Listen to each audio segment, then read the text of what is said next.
Muito bem, este é o Conexão Futura no ar, ao vivo, aqui pelo seu canal Futura e também na internet, no site do canal, que vai aparecer na sua tela, www.futura.org.br. Aqui na seção de vídeos, você encontra aí vários programas do jornalismo. Aqui tem Jornal Futura, Sala Debate e também o Conexão, tá certo? Bom, e o projeto Por que Pobreza, lançado na Assembleia Geral das Nações Unidas de 2012, é uma iniciativa que envolve mais de 70 emissoras de diversos países que abordam a desigualdade social para promover uma discussão global sobre o assunto. E o canal Futura é o principal parceiro desta iniciativa aqui no Brasil.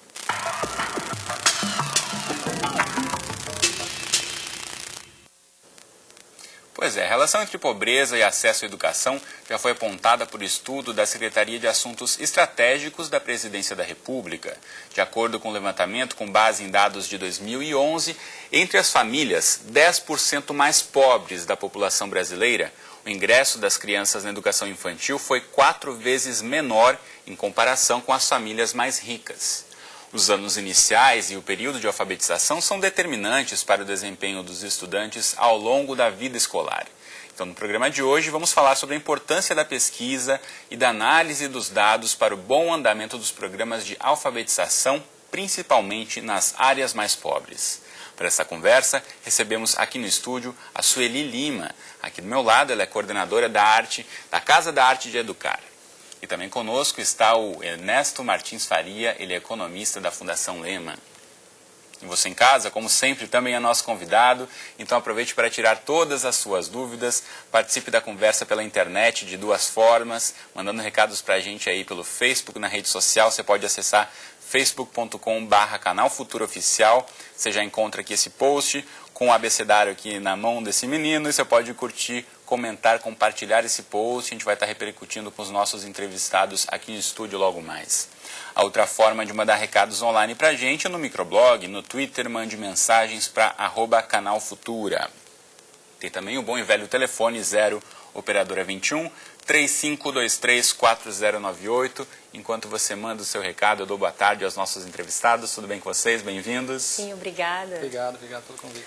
Bom, a gente falou um pouquinho aqui sobre alfabetização. Antes de começar essa discussão, de fato, como avaliar o processo de alfabetização, quero ouvir de vocês. O que é o processo de alfabetização, Sueli? Pois é, eu acho que eu ainda estou me alfabetizando, né?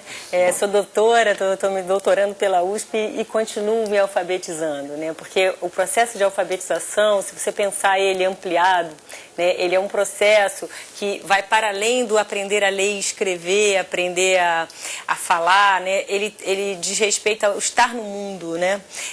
A atuar no mundo, né? Então eu vejo que ele é um processo que não começa no momento em que a gente começa a descobrir as letras e tal, ele é anterior e ele não termina quando você sabe dominar um texto, né? Ele é um processo de estar no mundo. Eu penso que a alfabetização é um processo de educação, é um processo de educação que leva o sujeito a se tornar sujeito desse mundo, portanto, a se compreender, a compreender o mundo e a poder atuar nesse mundo, a partir das potências que esse sujeito tem. Então, assim, eu já tive situações com alfabetizandos em que se perguntava no IBGE com relação a jovens e adultos. O IBGE, o último, pergunta, você sabe ler e escrever? Você é alfabetizado? E muitas vezes o estudante que ainda não ganhou essa autonomia como sujeito social, alguém que já sabe os direitos que tem, já sabe se colocar no mundo e interferir nesse mundo, mas sabe ler e escrever, ele muitas vezes responde para o IBGE, não, eu não sou alfabetizado. Porque se ele entra no ônibus e alguém toma o lugar dele, ele não reclama. Se ele não é atendido na lanchonete, ele não reclama. Se ele tem diversos direitos negados, ele não reclama. Então ele ainda não se sente sujeito. E ele responde, mas ele sabe ler e escrever. Então ele responde, não, eu não sou alfabetizado. Então eu me lembro que no último censo a gente ficava muito se perguntando que número é esse e como é que a gente chega a uma real pergunta, né? Porque essa questão das pesquisas, elas têm diretamente relação com o que a gente está pesquisando, né? Então, eu vejo a alfabetização para além da instrumentalização pura e simples de aprender a ler e escrever. Quero ouvir de você também, Ernesto, para você o que é alfabetização? Essa é uma grande discussão, né? Uma das grandes discussões de educação. E eu concordo com a Sueli, né? Eu acho que a alfabetização, acho que ela é um processo contínuo, né? Enfim, a gente está efetivamente se apropriando de mais habilidades ao longo da nossa vida. Mas o que eu acho que é interessante é, além do conceito do que é alfabetização, que eu acho que tem diversas abordagens e que distingue bastante entre algumas formas de se olhar esse tema, é o que nós queremos em relação em que nível de alfabetização nós queremos que os nossos alunos estejam em determinadas séries da educação básica. Então, se a gente olha, né, tem agora o Programa Nacional de Alfabetização na Idade Certa do governo, né, que estabelece que todos os alunos devem estar alfabetizados até os 8 anos. Né? Então, a gente está falando de algum nível de alfabetização. E aí é um problema, né, como a gente não tem esse alinhamento ainda, porque as pessoas interpretam de forma diferente essa meta do governo. Então, acho que a gente precisa, tem essa questão da alfabetização, né, ela aconteceu ao longo da vida, mas a gente tem que estabelecer alguns níveis do que a gente espera que os nossos alunos dominam, para a gente saber efetivamente se eles estão no caminho certo ou não. Uma das ferramentas aí, parte desse plano de alfabetização, o Ministério da Educação anunciou aí no último mês de junho essa avaliação, né, que chama Avaliação Nacional da Alfabetização, essa sigla ANA, para avaliar então as crianças ao final do 3º ano do ensino fundamental, ou seja, ao término do ciclo de alfabetização aí nas escolas públicas do país. De que forma você vê isso, Sueli? É um teste como esse, nessa avaliação é composta de uma série de testes para tentar nivelar e ver como está o nível de alfabetização das crianças nessa primeira fase do ensino fundamental? Eu vejo assim que o país, ele é um país com uma diversidade cultural muito grande, né? Então eu tenho muita dificuldade de pensar uma única pergunta ou prova ou uma ideia do que é alfabetização para todo um país. Eu entendo que concordo com o Ernesto, a gente tem níveis, mas a gente precisa absorver essa dinâmica cultural do país.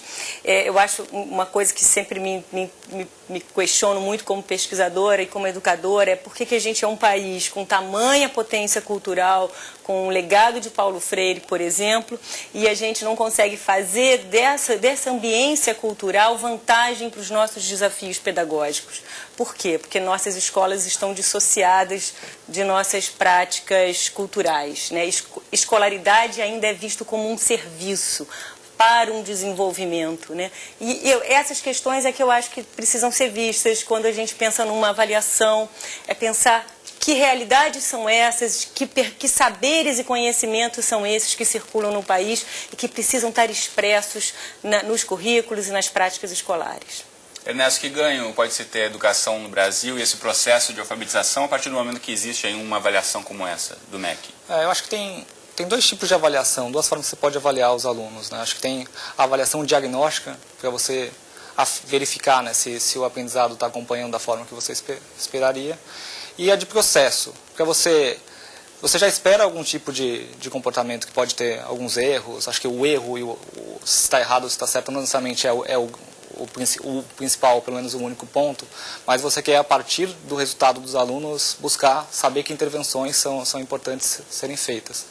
E nessa avaliação que o governo está fazendo, né, ele lançou com a ideia de que vamos olhar o resultado no 3º ano do ensino fundamental, e a partir de 2014 vai ter uma avaliação também no 2º ano, para indicar os caminhos, para a gente ver como que os alunos estão indo e identificar que tipo de prática os professores têm que fazer. Eu acho que a gente já teve uma experiência nesse sentido, que é em relação à Provinha Brasil, que é uma outra avaliação que antecede essa avaliação nacional que começará a acontecer agora, e que tinha esse objetivo de ser uma avaliação de processo, mas efetivamente eu não sei o quanto as escolas se apropriavam realmente dos resultados e se orientavam a partir da avaliação.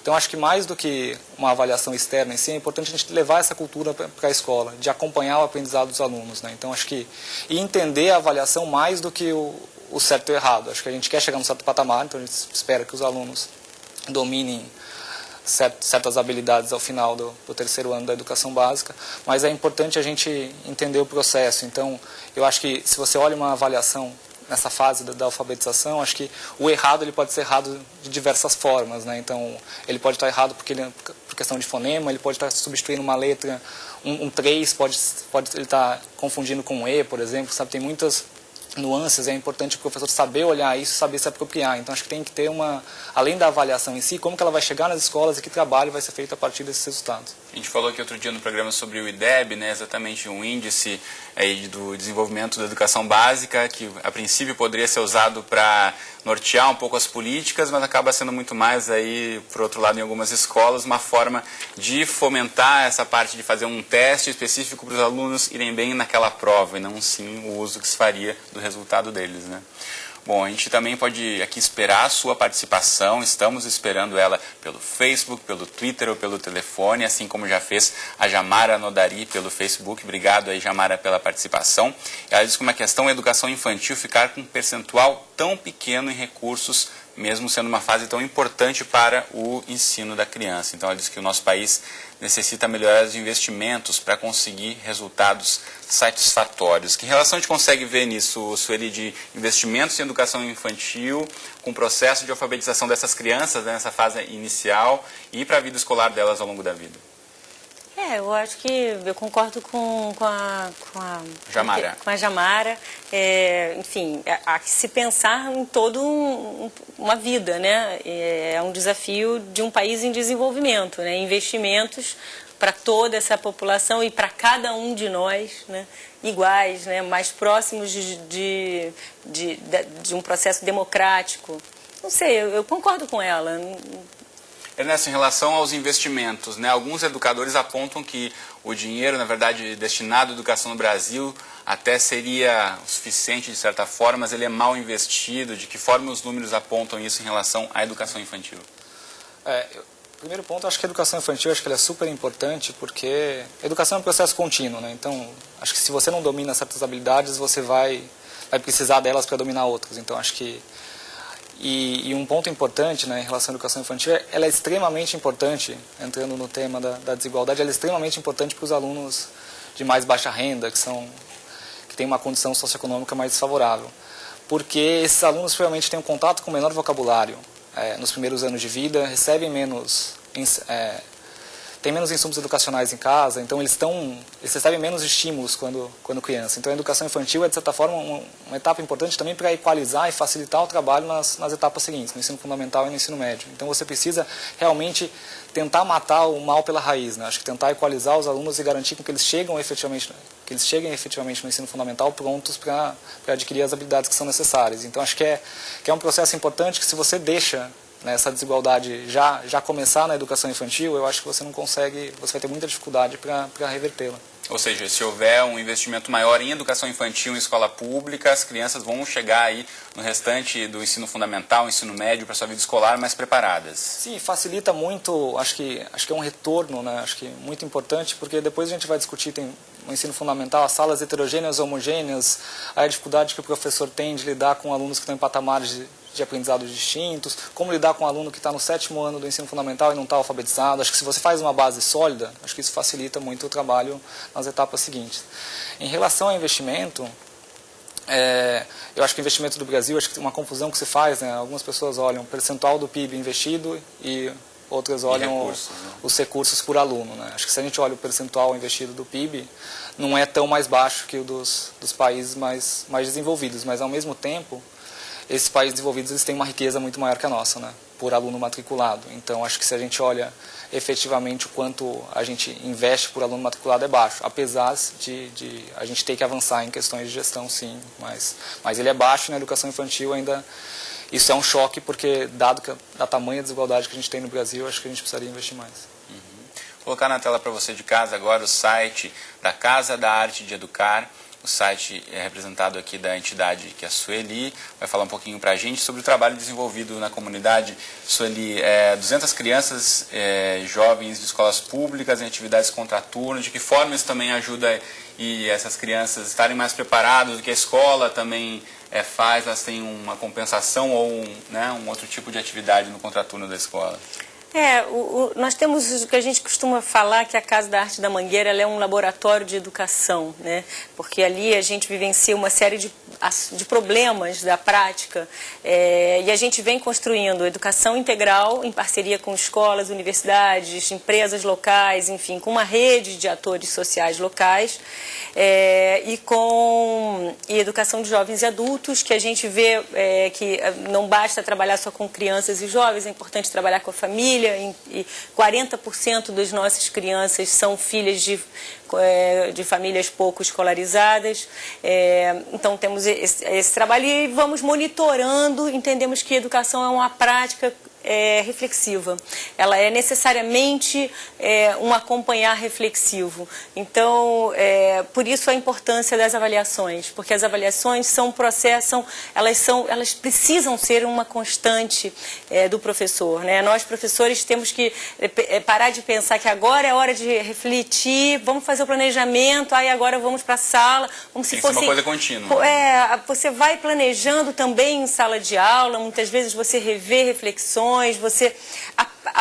essa aproximação entre as nossas pesquisas e as nossas práticas é muito importante, no meu entender, né? E nós lá temos há anos que nós estamos encarando essa prática local como um espaço de pesquisa. Então nós temos um processo mesmo e estamos contribuindo aí com a formulação de políticas públicas de educação integral, de educação de jovens e adultos, porque temos como meta fazer com que aquelas experiências tão bem monitoradas, monitoradas com muito carinho, pelo menos por nós, que vem sendo inclusive replicado em outras situações, possa chegar a outras crianças em outras situações. Daí o nosso interesse em colaborar com as políticas públicas, entende?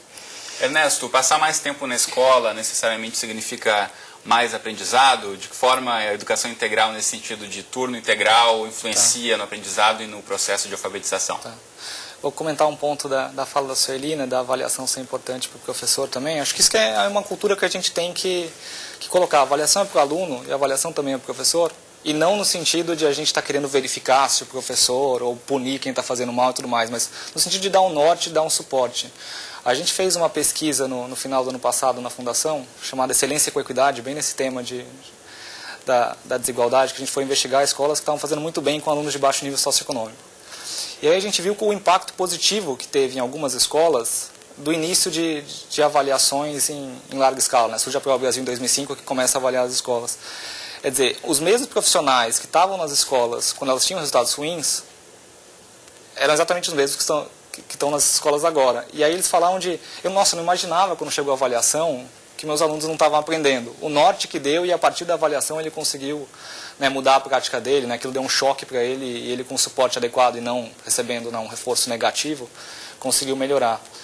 Em relação às escolas em maior exposição, né, escolas em tempo integral, eu acho que é muito importante, e nesse tema principalmente, porque a gente estava falando, né, da alfabetização, se a gente for pensar nas etapas posteriores, como que o professor lida com um aluno, por exemplo, no 4º, 5º ano, que não está alfabetizado, e já era para estar alfabetizado naquele nível, né, sabe identificar os códigos alfabéticos, sabe fazer as operações básicas, e aí eu acho que ele precisa esse aluno tem que ter um apoio, algum tipo de apoio personalizado, mas talvez ele tenha que ter um apoio separado, alguma coisa assim, mas um tipo de reforço para que ele consiga efetivamente chegar no nível que era esperado para ele. Então, isso você precisa de um tempo maior na escola para esse tipo de atividade. E outra coisa importante além dessas questões de reforço, de você recuperar as defasagens que os alunos podem trazer, acho que pensar o tempo integral realmente de criar um vínculo maior do aluno com a escola e criar formas de que o aluno se sinta mais bem na escola, que é um pouco na linha que o governo tem tentado fazer. Então acho que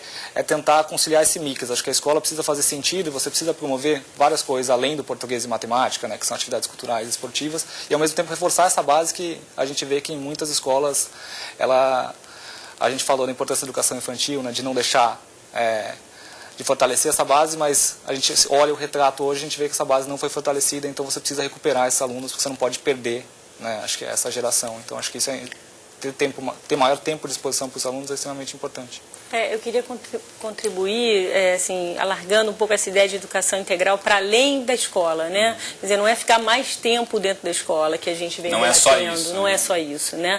É pensar uma prática de educação articulada com vários outros atores sociais, né? É pensar que a educação, que a gente tem hoje um sistema de escola, a gente tem um sistema escolar no Brasil, mas a gente não tem um sistema de educação. E o que é um sistema de educação? É um sistema onde a escola trabalha articulada com museus, com pontos de cultura, com universidades, com bibliotecas, com lideranças locais, né?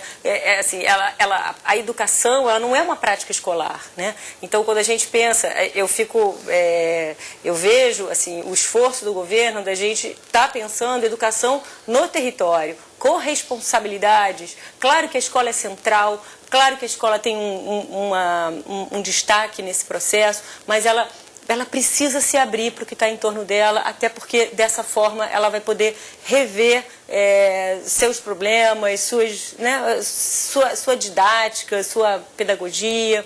Eu acho que eu penso educação integral nessa perspectiva do diálogo com a sociedade. E aí vem a questão do investimento também, né? Porque esse sistema escolar, o MEC, ele leva recursos, e o governo, de um modo geral, as prefeituras e os estados, para as escolas. Mas não há incentivo para a criação de redes, para que a escola possa trabalhar com o seu entorno, possa realmente fazer um projeto de educação integral. E aí sim a gente vira pensar numa formação onde o sujeito não é só aquele que sabe ler e escrever, mas que sabe atuar. E para que ele possa atuar, ele tem que ter espaço, quer dizer, a gente tem que pensar a educação de uma forma mais ampliada, né?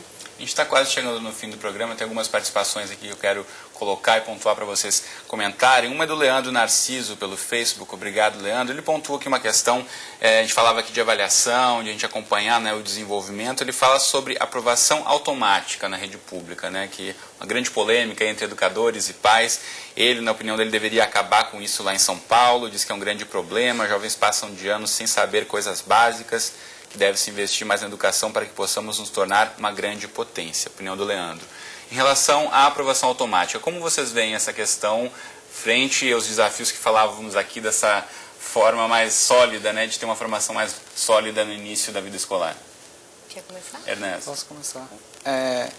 Esse é um outro grande debate, e eu acho que primeiro acho que teve em alguns municípios, em alguns estados, talvez a progressão continuada, né, o nome da política não é efetivamente a aprovação automática, foi implementada de uma forma ruim. Acho que um problema é quando ela foi implementada de cima para baixo. Então acho que a secretaria estabelece uma política como essa e diz para os professores: os alunos só podem ser aprovados em determinadas séries no final do ciclo.